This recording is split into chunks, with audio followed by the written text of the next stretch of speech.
আজকে মানুষ পথভ্রষ্ট হয়েছে, হাজারো মানুষ পথভ্রষ্ট হয়েছে। কেন? আহলে কোরআন বের হয়নি? হয়েছে না? কি নোংরা ব্যাখ্যা দিচ্ছে।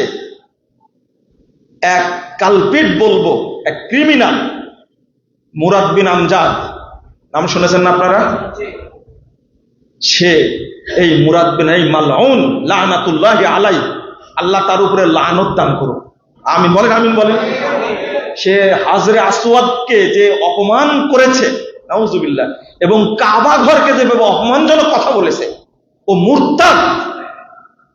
ওর মূল কারণ হলো ও নিজে নিজে কোরআন হাদিস বুঝতে গিয়ে নিজেই কাফের হয়ে গেছে, মুরতাদ হয়ে গেছে। মুরতাদ হয়ে গেছে সে, আস্তাগফিরুল্লাহ আস্তাগফিরুল্লাহ, মুরতাদ হয়ে গেছে। কাবা ঘরকে যদি কেউ কটাক্ষ করে, হাজারে আসওয়াদকে যদি কেউ কটাক্ষ করে, সে কি মুসলিম থাকবে না কাফের হয়ে যাবে? কাফের হয়ে যাবে নিঃসন্দেহে। বলছে শুধু কোরআন মানতে হবে। আর কোরআনের মধ্যে কি নবীকে মানার নির্দেশনা নাই? এই যে আহলে কোরআন বেরিয়ে গেছে, তারা পথভ্রষ্ট হয়েছে।